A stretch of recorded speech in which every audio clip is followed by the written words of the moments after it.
For exclusive podcasts and more, sign up at patreon.com/partnersincrimemedia. This week's Law & Order Marathon winner is Hannah Garrett of Commerce, Georgia. Hannah will get a marathon decal showing she watched 26.2 hours of her favorite crime show. To be next week's winner, sign up at lawandorderpodcast.com. I'm Kevin Flynn with Katie and Rebecca Lavoie, and these are their stories. You think you know who did it, but you don't know who did it. Law and order, law and order, law and order. It's no ordinary police procedural, baby. It's the FNOG of police procedurals, baby. Law and order, law and order, law and order, law and order. These are their stories, these are their stories. Welcome to These Are Their Stories, the podcast about network TV's most enduring crime franchise and the real-life cases that inspired their shows. I'm Kevin Flynn. Each podcast will break down an episode from either Criminal Intent, SVU, or Original Recipe. And today we're looking at Criminal Intent, Season 6, Episode 19, Rocket Man. She had her car in Annapolis. She would have driven 3 hours to New York, been here Thursday, like Edie said.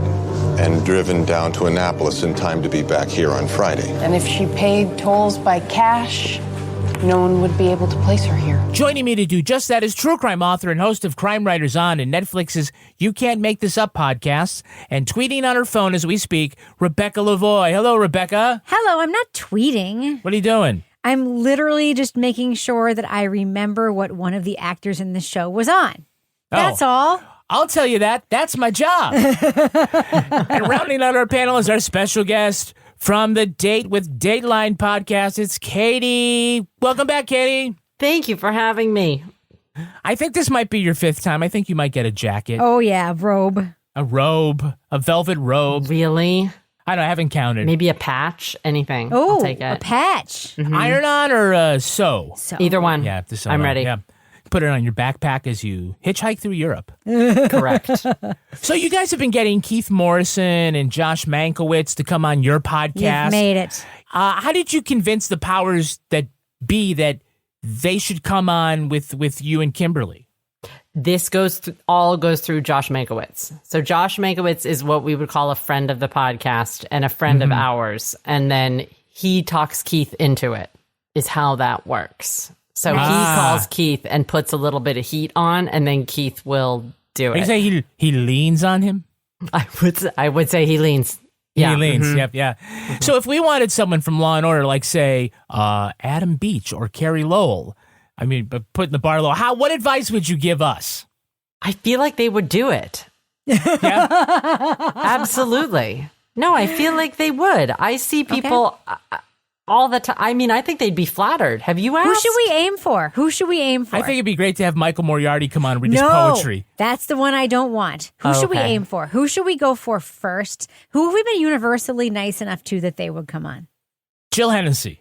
Yes. I would love to have Jill Hennessy on. That's good. That would work. Yeah. Yeah. We could get Ice-T on, but it would have to be cameo, and it'd be like $600. Is it $600? It's a lot. He's up there. Yeah, he's a lot. Yeah, he's asking for a lot. You know, the only Law & Order star we've ever had was Elizabeth Rome. Oh. Who she says she really thinks that Serena Sutherland is a lesbian. Really? Why does she think that? Well, she clearly hasn't spoken to any real lesbians. Is this because I'm a lesbian? You know who I feel like might do it? Who might do it? Angie Harmon. Oh, yeah? You know why? Because, we've set so many Angie Harmon fans. We honestly have on the show. I was my favorite prosecutorial team thing for a while. And also, no one has ever shit on Angie Harmon on the show ever, right? I don't think so. And I have also propped up Rizzoli and Isles many times on this show. Katie, I'll give you $1,000 if you can tell me if she's Rizzoli or Isles. She's Rizzoli. Rizzoli. Disqualified. I had no help. Sorry. I heard a weird buzzing, but I didn't hear anything else. It was on. It was like a static. It's fine. She's Rizzoli. Although, by the way, those actresses could have just played the other parts. It would have been absolutely fine. All right, let's take a look at the first half of this episode. Criminal Intent, Season 6, Episode 19, Rocket Man. The life of a celebrity astronaut. Dashing shuttle commander Luke Nelson and beautiful Lieutenant Jessica Hart fly from Houston for a media tour ahead of their important space conference in New York City. But back at the hotel, we see Jessica putting on a negligee and answering a knock at the door. When she doesn't show up for breakfast at 0500, Nelson and the PR flack find her murdered in her room. A lot of rage. We have multiple stab wounds, neck, chest area, stomach. Crime of passion? Maybe. Silk nightgown. Goren and Eames find a bloody scuba diver's knife, and Roger says there was some baby batter in Jessica's lady parts. Oh. They learn that she often confided in fellow girl astronaut Sandy Delgado. Girl astronaut? That's what she is. She tells them that rumors of an affair between the married Nelson and future Barbarella were false. The detectives learned that Major Craig Hurley had written a letter of complaint claiming Jessica jumped over him to get a slot on the upcoming mission, and Craig is a scuba diver. Though he had been in New York the night of the murder, his Fitbit shows that he was out for a walk when it happened. They learn that the semen discovered belonged to Nelson and confront him with the fact his key card shows him re-entering his hotel room after the murder. That's when his devoted wife, Edie, comes in to stand by the commander. At 1 pp, Nelson admits to Goren he and Jessica were having an affair. He says that he returned to the room only to find her dead body, so he left her there to spare his wife. Meanwhile, Edie tells Eames that Sandy became close to her husband when her marriage fell apart, but she befriended her to keep her close. Sandy told Edie that she was keeping an eye on the suspected lovers, but she didn't fly in from Annapolis for the conference until the next day. Well, I cannot tell you how many times I've enjoyed seeing photos of space shuttle astronauts on TMZ. Oh, yes, I can. 0. Can I ask you a question? Sure. Do you think they named the character Commander Nelson after Major Nelson from My Dream of Jeannie? Oh, yeah, and the other guy's Major Hurley is very close to Major Healy, so yes. Blink. Wow. Katie's stunned. That was all I could think about. I was like, they named him Nelson. Yes, and I'm going to show everybody my navel. Dun, dun, dun, dun, dun, Oh my God. that was the big deal. You That's did it. it. I did it, yes. Shield your eyes. It was a huge deal. Yeah. Mm-hmm. It really was. By the way, celebrity astronauts. When was the last time that happened? I've never. Not since like Apollo. The paparazzi are chasing John Glenn through the Playboy Club in 1964. Like, come here, smile. Who you wearing? They're like famous astronauts, but not famous astronauts. They're only famous astronauts when retroactively bad things have happened to astronauts, and then they become famous. Yeah. Let's be real. For example, what's happening here.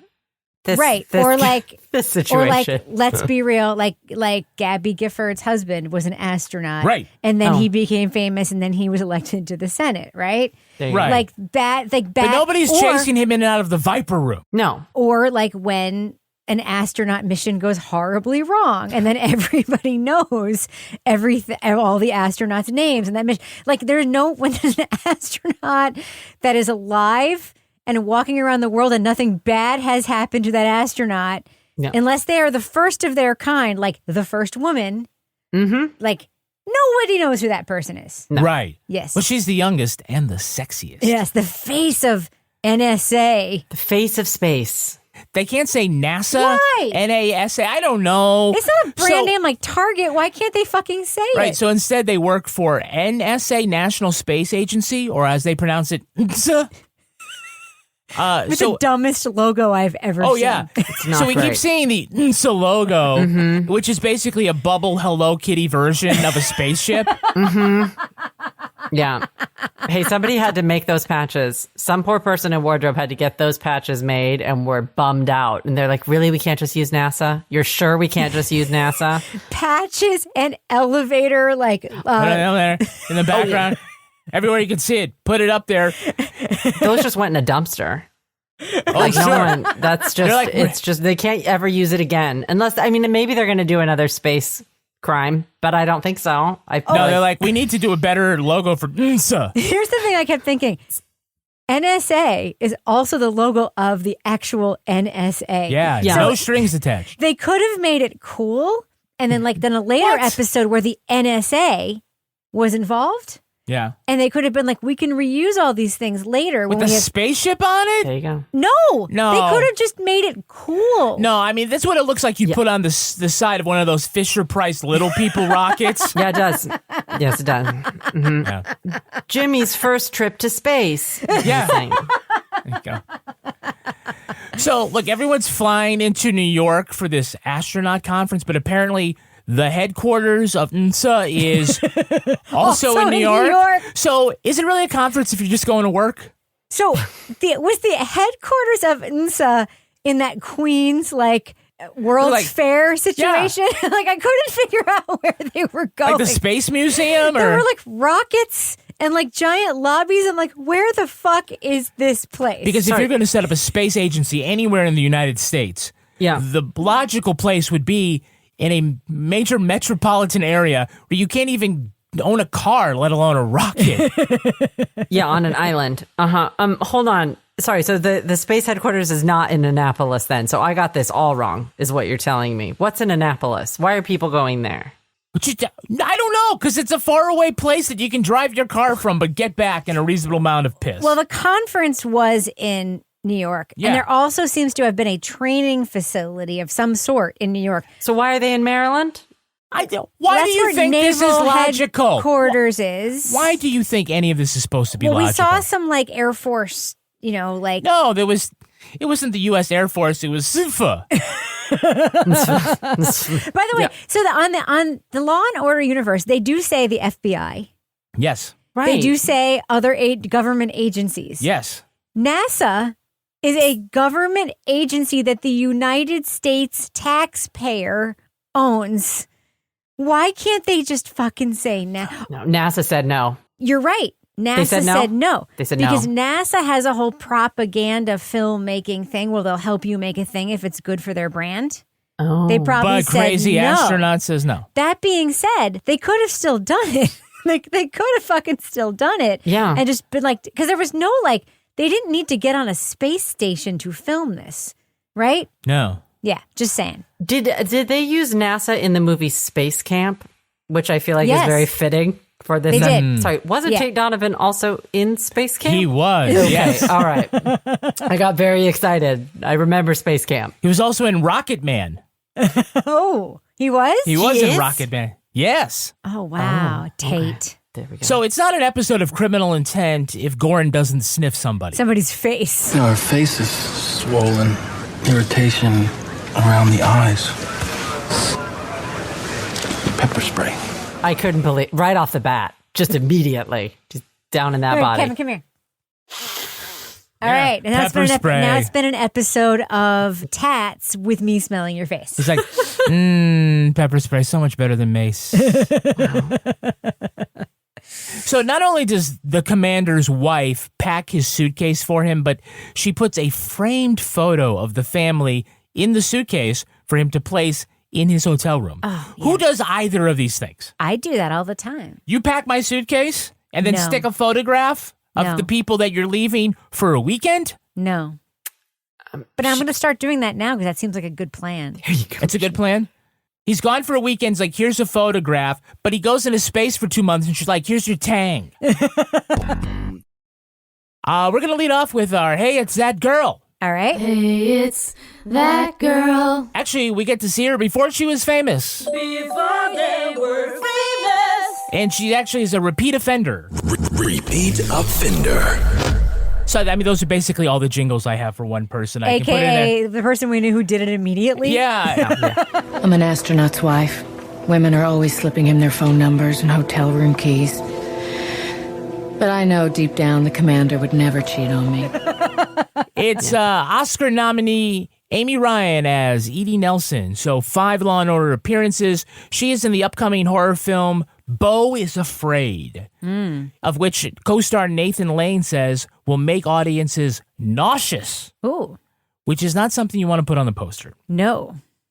But let's try for our Hey, It's That Guy. Okay. Hey, it's that guy. Can you name the actor playing astronaut Luke Nelson? Tate Donovan. Look, I had no reason to kill Jessica. 24 hours ago, I had the perfect life. Great wife. My son's the captain of the high school football team. A great job. Tate Donovan, Emmy winner. Joshua.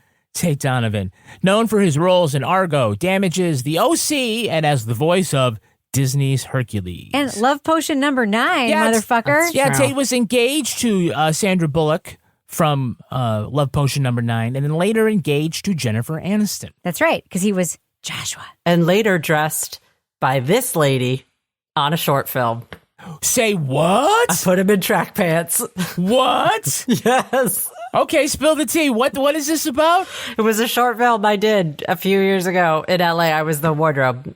I was the costume designer. And so nice. I was very stressed when they said he was coming to set. He was there for maybe 2 hours. He had like 2 scenes. And I was like, Hi, I'm Katie. Can you put these pants on? Thanks. It was about like that. That's about how it went. I don't know. He's a handsome actor and I don't do well. Did you call him Joshua? Were you like Joshua? I don't think I said Mr. Donovan, but I might have gotten close.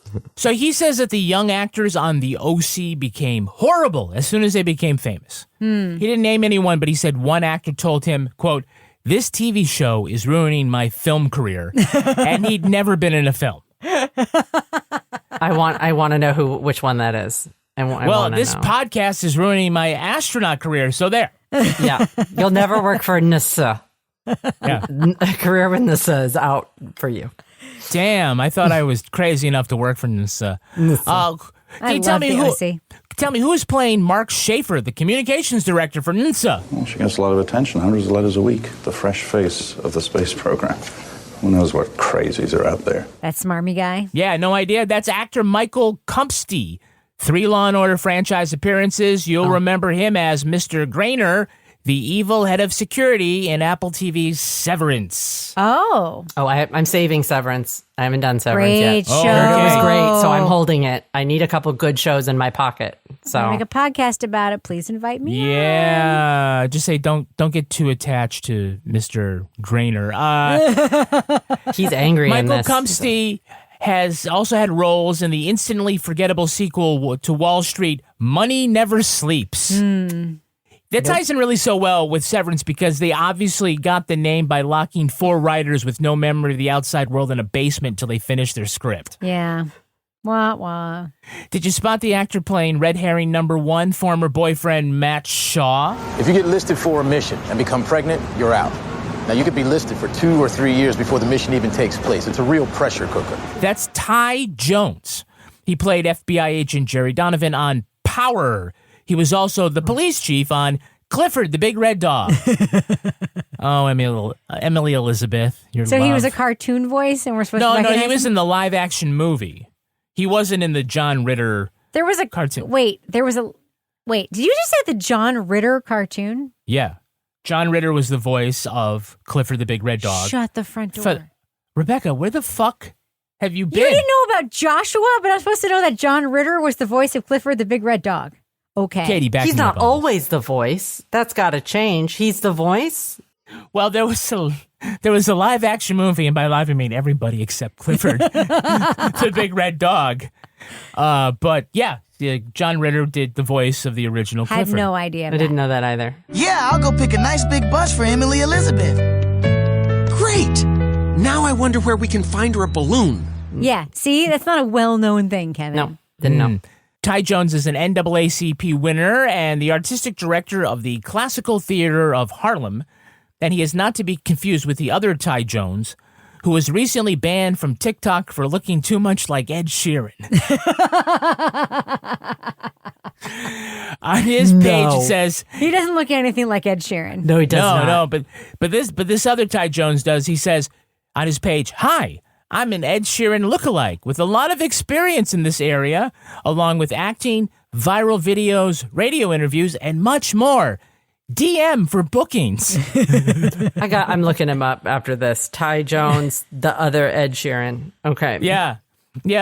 TikTok says he was banned for violating its terms of service. Oh. And Ty Jones says he feels like he's being discriminated against for the way he looks, and the other Ty Jones says, "Bitch, what?" So did Rebecca pick up on who was playing our dead astronaut, Lieutenant Jessica Hart? Fuck yes, I did. Who is it? That was Kate Howard from General Hospital, motherfucker. I'm grateful to women like Sally Ride who paved the way. Ooh. Yeah, actress's name is Kelly Sullivan, best known as magazine editor Kate Howard on General Hospital. Who was murdered by my favorite actress on General Hospital right now, Maura West. Anyway, keep going. Well, don't forget Kate's split personality alter ego, Connie Falconeri. Connie Falconeri, yes. Yeah. So Connie sought revenge against Sonny for cheating on her with Kate, who is actually the same person that she is. She was also Sage Newman on The Young and the Restless. She rescued Nick from a bear trap, helped Adam fake his death and become Gabriel after his plastic surgery, survived the collapse of the bar known as the Underground, died in a car accident, then returned to haunt Sharon for kidnapping her son Christian, who she thought died in a fire at the Newman Towers, who Sharon renamed Sully. And by the way, this is what I do for work. That's right. Yeah, I remember all that. And by the way, Christian really isn't Sharon's son. But anyway, keep going. What? So she's a soap actor. Does she only do soap operas? Yeah, I've only ever seen her in soaps before, and there is also another soap actress in this. Go ahead, Kevin. I don't know the actress's name, but Sandy Delgado was on One Life to Live for a really long time. You have to understand the disappointment. Only 5 to 10 pilots are chosen every 2 years. He was convinced he was the victim of reverse discrimination. Oh, she was a cop on One Life to Live, a detective. I think she was Maria's sister, not 100% sure, but she was on One Life to Live for a really long time. She doesn't even have a photo in IMDb. I know. She was a New York-based actress. She was definitely on One Life to Live for a really long time. I promise you she was. Is she a theater actor, maybe? Is that why she doesn't have a photo up? Soap actor. I am 100% sure of Yeah, you don't need another job if you've got a soap like that for that long. That's great. Good for her. That's great. Can you tell me the name of the actress playing Barbara, the NSA PR hack? I don't know who that is. We have a National Space Agency conference here this weekend. Lieutenant Hart and Commander Nelson checked in a day early to do media appearances. That's Phoebe Jonas. She was the spokeswoman for Philips Laxatives. Oh, yes. Nice. Yeah, she sued Bayer when they dropped her from their commercials and replaced her with a bobblehead that looked exactly like her. What? Did she win? Does it say if she won that lawsuit? I keep looking. I don't see. They probably settled out of court, but I do not see it. Basically, the bobblehead didn't have a lot of lines. It just nodded yes to everything people were saying about their laxatives. I bet she won. She doesn't have to work anymore. Hope she has a good life and wherever she is. She's living off that laxative money. Yeah, she is. And the lawsuit. Good for her. Yeah. Lastly, can you tell me the name of the actress playing TV reporter Dawn Condor? No, but I have a guess. What's your guess? Is it Dawn Condor? No, you fell into my tiger pit like those girls in Yellow Jackets. No, that's Patricia Stark. Now, Lieutenant Hart, when you take off next month, you'll be the youngest astronaut ever to go up in space. She's had 2 appearances as reporter Dawn Condor and one as Dean Condor for some reason. Typo, I suppose. She's a former TV anchor for such outlets as Fox News and Better Business News Journal. She's also been the host of several infomercials. They include Continuous Results Skincare, the Laser Sculpt Fat Remover, Finishing Touch Elite Hair Remover. I had that. And the rips your hair out, is not comfortable. And the Thigh Glider Fitness System. Oh, okay. So all like health and beauty items, all like... Yeah. Interesting. Yeah, Thigh Glider, by the way, 4 payments of $44.99. Is it the Thigh Master, but it's called the Thigh Glider? Well, what did the Thigh Master do? Well, that was like a thing you put between your knees and you push. It's just a squeezy. It's just a gym machine that's small. The Thigh Glider works, differently. It's like you push out. Okay. But apparently... So it's the other exercise. Yeah, the selling point apparently is that women don't like to go to the gyms and their range of motion with their thighs is embarrassing. So you can do this at home. And that's why the original product name was called the Camel Toe Cruncher. Okay. Thank you, Kevin. So Goren and Eames study like all the astronauts involved by watching their online videos. We know what his lifelong dream is. My lifelong dream? To go on a shuttle mission and someday walk in space. Which appears to be them reading their lines in front of a Zoom background. Incredible. It looks really cheesy. Queued up always to the perfect point.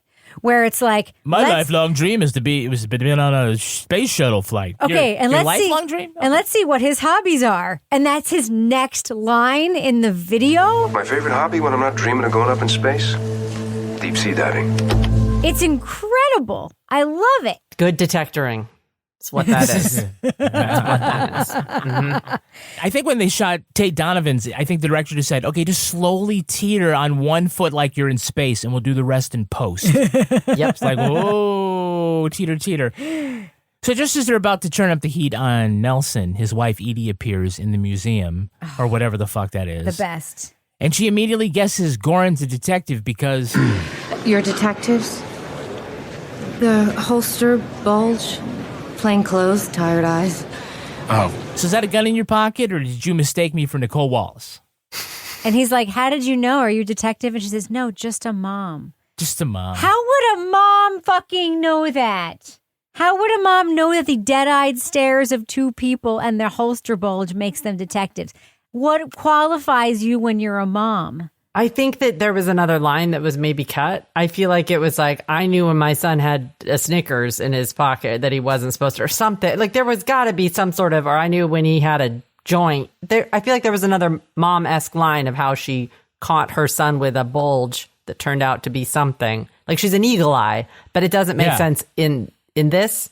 I knew when I ran over that other cheerleader's mom, when the detective showed up, I learned what they looked like, right? Yeah. Yes. I'm just a Texas mom, so we know what detectives look like. Yeah. I can identify any kind of bulge. So she refers to her own husband, Luke Nelson, as the commander. That's his dick. You think that's his dick? What else could it be? Well, I just think that maybe she's feeling a little handmaidenish. She calls herself of Luke. But here's the thing. Does he seem like he's like domineering in any way? He doesn't. No. She's taking like on a submissive housewifely role without having been asked to. Commander is a military rank. It's not a pet name in bed. Is it submissive, or is it also like her trying to sort of, it seems like he's been caught cheating many times. And so that's hence the picture in the suitcase and all the stuff of it's like he's tightly controlled. I think she just wants to be photographed going into the Viper room with a hot astronaut. Yeah. Maybe. Okay. Blessed be the fruit. God knows a submissive wife is always the target of the paparazzi. Yeah. If you're going to define your perfect life, would it include my son is the captain of the football team? My son is the captain of the football team. The man says this. I have the perfect life. I'm just asking because to me, that's like not my perfect life. Maybe that's my son's perfect life. I think being an astronaut's pretty fucking cool. And don't forget, he's a celebrity astronaut. Yeah. All right, let's take a look at the second half of this episode.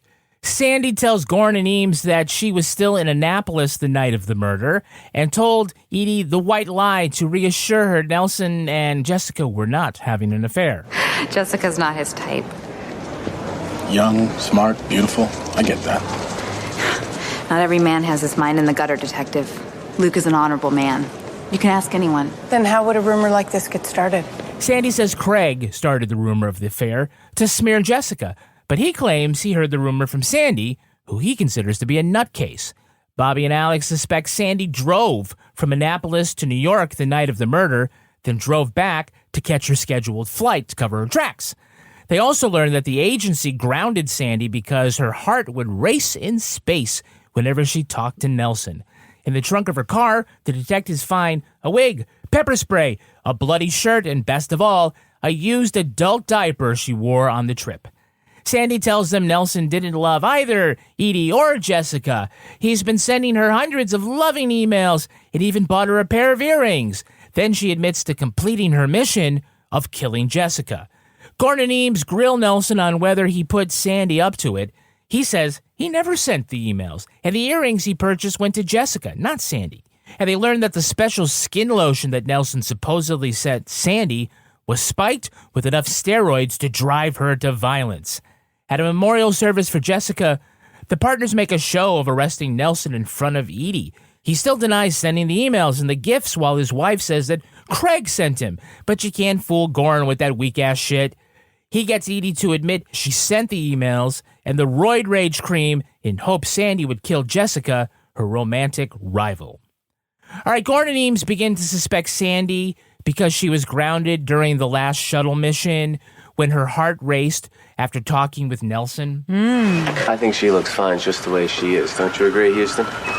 Let me guess. This is when her heart rate went up. Yep. Apparently, the flight surgeon didn't notice Nelson's erection when he talked about re-entry. Oh, boy. What a weird thing to have your vitals just like monitored all the time. All the time. Rebecca got a blackhead after she ate a piece of pizza in space. Blackhead. Well, I mean, what are they going to do? Like, if you're dying, like, you're still up in space. I guess you're just like, well, we better roll film. Good thing we have a body bag up there. Rebecca's lips got dry when she forgot to take a sip of water between talking too much and talking too much. It's like, I think we need to get the flight surgeon more things to do. Well, they're trying to find out why itchy, scratchy astronaut Sandy is telling one person that she was in Annapolis and then another that she was in New York City. So they immediately jumped to the conclusion that she drove to New York and then drove back to Annapolis to catch the flight the next morning back to New York. And they somehow used this theory to get a judge to issue a search warrant for her car. Yes. So why is the car that they're searching apparently in New York? Oh. Why is her car in New York? So what you're saying is she drove from Annapolis to New York and then drove back to Annapolis and flew to New York. Her car should be in Annapolis. Yes. But they're searching the car in New York. Yes. So you're saying they had to have the car trucked up from Annapolis to New York to search it or something? No. But that's what you're saying, that that had to have happened, but we never, like... No, I think they just fucked up big time. I've got rolls of quarters and MapQuested directions from Annapolis to their hotel in Manhattan. Well, so far, I've got astronaut diapers. Here's my issue. I don't think you need a diaper to drive from Maryland to New York. That's why I thought that must be the thing that messes me up is if she had driven from Houston to New York. Yes. Like just straight to the destination. I don't mean to give a spoiler alert. As we know from the real life headline story, you might. Maryland to New York.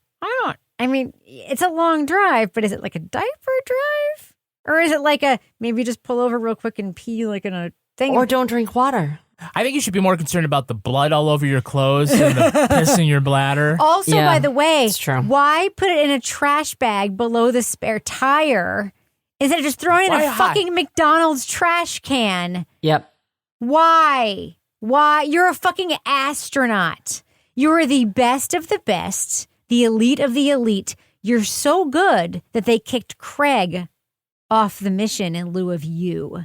And it was his lifelong dream. Yeah. Lifelong dream. Lifelong. Yeah. Yes. He doesn't even believe women should be allowed to do it. Now we know why. I don't even think women should be allowed to do it anymore after seeing Sandy's ineptitude with this evidence. Kept all of it. Sorry, women everywhere. Okay, as long as we're all focused on shit, that's good. So apparently they find all the MapQuest directions that they printed off.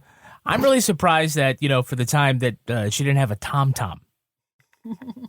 Oh, wait, there's a corporate name that didn't age well. Tim. A Tim. What's a Tim? It's a Tim. What would they have called in Law and Order? Like it would have been like Tim. Yeah, something Jim like that. Jim. So Jim, take me to Msa. Annapolis. That's good. So Sandy was driven violently insane because someone spiked her skin lotion with steroids. But with the amount of steroids to do that rash would be gone in like 40 minutes, right? Uh-huh. It'd be just like... Murr. Yeah, it would be a new hand. Yeah, like the Terminator. Just grow a new one. That's bizarre. There had to have been something in that lotion that was also causing more dry skin, though, right? Because she was aggro pumping that lotion onto her hands and arms. And if you can't be without it for a few hours, it feels like there's something else going on. Gangrene. Your I don't skin know. is dry. Like you are you are desiccated. Yeah, usually it's only guys that go through that much lotion. I like how subtly they show it too, where she's like in the talk with her superior and squirting it on her hand furiously. It was also a really big bottle to carry in your pocket. I would not carry a pump bottle with me. You know, that doesn't seem like a portable thing because you got to remember to lock the top. It felt like a COVID scene with someone pulling like a hand sanitizer out of there. Yeah. You're like, hold on, I gotta do this with my hands. It wasn't like, a bright neon arrow pointing at like, this is a clue. Yeah. Is this character development? She keeps scratching. Does she need a hit? Scratching. The spiders are coming. Oh, yeah. So the big scene happens at NSA headquarters. You're really committing to this. Oh, man. I appreciate. So everybody at NSA is there for real, a very sparsely attended memorial service for Jessica. And then the arrest comes, and the arrest timing is impeccable. This is timed better than one of those F-16 flyovers at the national anthem. Commander Nelson will share a few words about Jessica. Commander. Sorry to interrupt you. I'm gonna have to talk to you. No? Unless you want us to arrest you here in front of everyone? Like, oh, you're gonna get up and talk? Not so fast. It was perfect. It was just like the videos. They click on it. It's exactly the right time. Yep. They know what they're doing. So they basically take them like outside of the building. It's the reverse Scooby-Doo scenario. Yeah. Take one away and then get a confession instead of putting everyone together and getting a confession. Yeah, what they're doing, like this crowd gathers around, and it's kind of like one of those like street scenes where you go in the park and then one guy's passing a hat, another guy's like breakdancing, or he's on a unicycle juggling, and you're like, hey, I mean, that's what it looked like. Everybody's like, hey, I wonder what this is all about. You knew that Jessica and Luke were having an affair, right? You knew that Sandy had a crush on him? Well, you brought her into your home. She was lonely. I felt for her. And you weren't trying to manipulate her? Oh, well, whoever wrote the emails knew an awful lot about Luke's life. And the crowd is basically all those colleagues that were inside NSA with their paying their tearful respects for their murdered colleagues, and you're like, this is really sad, but I want to see what's going on outside. But that guy's got a bulge. I think he's a detective. Yeah. I know that because I'm a mom. I know that. I'm a mom. I'm supposed to be listening to speaker number 3 who couldn't talk instead of this guy, but there's some shit going on, right? Yeah, somebody brought in one of those flower arrangements in the shape of the Hello Kitty NSA logo to place right next to the photo that they happen to have just in case. All those astronauts, they take just in case photos. Sure. All right, let's take a look at the real life story that inspired this episode. It's time for Rip from the Headlines. Can't wait. You think you know who did it. You think you know who did it. But you don't know who did it. You don't know who did it. Rip from the Headlines. This episode is inspired by the so-called astronaut love triangle case. Navy Captain Lisa Nowak travelled on the Space Shuttle Discovery and the International Space Station in 2006. But back on Earth, her marriage was falling apart. Nowak had an affair with fellow astronaut Bill Offerlin. After her spaceflight, Nowak was reassigned to Mission Control in Houston. Back in Florida, Offerlin divorced his wife and began a new relationship with Air Force Captain Colleen Shipman. He believed Nowak took the news well. A month later, Nowak drove her husband's car 900 miles from Houston to Orlando to confront Shipman. She took a black wig, pepper spray, a BB gun, and a knife. Disguised in a trench coat, Nowak waited at the airport baggage carousel for her arrival. She followed Shipman to her car, where she pepper sprayed her through the window. Shipman escaped, and Nowak was arrested for attempted kidnapping and attempted murder. Citing police errors, a judge threw out Nowak's statement to investigators and evidence collected from the car. Doctors said she had many psychiatric disorders, and lawyers teased she'd plead insanity. Prosecutors offered her a year's probation, but she was dismissed from NASA and drummed out of the Navy. Today, Lisa Nowak lives in Texas and has a job in the private sector.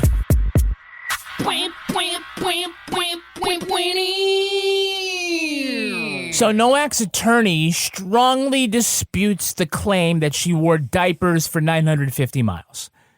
The detail originally came from a police officer's affidavit that's what she told him. They actually were toddler-sized diapers that had been in the car for more than 7 years. But I got to say, I do not care what the facts are. I'm still saying she wore diapers. It's why everyone remembers the story, right? It's 100% the only thing I knew. That's right. Well, there's two things you knew. Astronaut love triangle. Yep, I knew that. And diapers. And diapers. And diapers. Just astronaut love triangle was a good detail. Yeah. But diapers made it sexy. Made it sexy? So because the original thought, if I remember it right, it was that she drove those 900 miles without stopping. Mm-hmm. Just going in diapers the whole time. Boy, I'm going to pretend like that's correct. Let's just be real. Yeah. This is why that song was written, right? What song? I would drive 900 miles, right? No, like, it why? wasn't. No, that's not why that was written. Is that why also they had the Sandy singing Twinkle Twinkle Little Star in the station? Oh my gosh, maybe Tinkle Tinkle Little Star? Oh, wow. Did that happen in the real case, I wonder? Was she singing in the station? I don't know. Maybe. I'm going to say yes. Yes, I want to say yes. Yes to diapers, yes to singing in the station. And what does working in the private sector mean? Yes. Good question. Does that mean she's a retail worker? I don't know. Or does it mean she's like an engineer? Could mean anything. Well, she's not working for INSA anymore. So if these were toddler-sized diapers, I mean, you're getting into pull-ups, right? So it's not like you can stuff them in like a giant maxi pad, right? Also, you get one leg on, but that's about it. No, I'm just going to dispute this fact. No, you could rip them, right? But a small woman could 100% put on a pull-up. Yeah. 100%. A small woman astronaut. I'm sorry. I could put on a young boy-sized pull-up. Mm-hmm. Have you seen a pull-up? It's just panties. You could put on yeah, the it's pull-up just of a panties. 3-year-old with child. pads. Have you seen a pull-up? It has giant boy fat fucking thigh-sized holes that are elasticized. I'm Super sorry. elasticized. If they wanted to, I'm not saying. By the way, I'm not like saying that this is what fucking happened, but I'm not saying. That being said, sure, maybe she had some pull-ups in her car, but I'm like a size 6 woman. I think I could fit into a giant toddler pull-up. I really do. I agree. Do you think you could fit into a giant toddler pull-up? Mm-hmm. Yeah. Absolutely. I think so. Yeah, they're really stretchy. Also, I think you can rip them and then place them like puppy pads, basically, around yourself in the seat. Stuff them in your jeans. Yeah. You don't know. I wonder, like, we don't know what state the car. I'm going to say that if that diaper thing didn't happen, I'm not going to say disappointed, but that was the thing of this case. That was the thing. If that's not disappointed, don't meet your heroes. No. What happened? Nowak. I'm upset. Remember, she said she had the diapers for 7 years. My question is, who keeps their kids' diapers till they're in 4th grade? What, are you hedging a bet or something? What else was in the car? That means the car is filled. That means the back of the car is quarters. Do not eat those Cheetos. Right, exactly. So Shipman sent Offland sexually charged emails while he was in space. So yes, you can jerk it in 0 gravity. He sent emails from space? She sent emails to him in space. Yeah, the Wi-Fi is awesome up there, Can he get it in space? Can he respond? Emails? Yeah, he was sending... I'd love to say he was sending dick pics back. Yeah. We learned in this episode that you can't even wear earrings in space. Yeah. Right. Where are you going to put it? Like, where are you going to put it? When you mean the knuckle chowder? Yeah. I think it goes into that too, right? A diaper. But do they recycle it? A diaper. There you go. Solved it. Mystery solved. Yeah. That's it. So today, Shipman and Offland live in Wasilla, Alaska. Shipman is an author writing middle school paranormal romance novels under the pen name C.M. McCoy. Nice. In her book, Eerie, it's about a girl accepted into the world's premier supernatural university. Uh-huh. So I guess she's a TERF? Yes, and they can see Russia from their house. Wow. Supernatural romance for tweens. Tween supernatural romance. I like it. All right. So on the Discovery, Nowak operated the robotic arm. She was not allowed to do a spacewalk because the spacesuits are not designed to fit women. You gonna say something? No, not gonna say anything. Say it. Yeah. Well, apparently. What are you talking about? Yeah. Well, after some budget cuts, NASA stopped making smaller sizes of the spacesuits. They basically went with one size. So the spacesuit was too big for her. However, the Huggies fit like a glove. That's going to do it for us. I want to thank our guest, Katie. Katie, where can our listeners follow you online? You can follow us at Dateline on Twitter and on Instagram, and check us out on A Date with K&K on YouTube for Yellow Jackets coverage of season 2. Wow. And Rebecca Lavoie, how can our listeners follow you? Well, they can follow me everywhere I'm following Kate and Katie, because you should just follow them. But they can also, if you want to follow me, at Reb Lavoie. And you can change my diapers at Kevin P. Flynn. Ew. You can also tweet to us at Law & Order Pod or follow Baby us man. on Instagram at These Are Their Stories Podcast. Our newsreader was Cy Frater. Our theme music was composed and performed by Uncanny Valleys. Content assistance from Travis Roy. Lily Flynn handles promotions. All clips in this podcast were used in compliance with the U.S. Copyrights Act fair use exemption for criticism and commentary. Go to lawandorderpodcast.com and sign up for our newsletter for a chance to be our next Law & Order Marathon winner. These Are Their Stories was recorded in the Treehouse Yoga Studio above the Mockingbird Cafe in St. Louis, Mississippi studio, and is a production of Partners in Crime Media.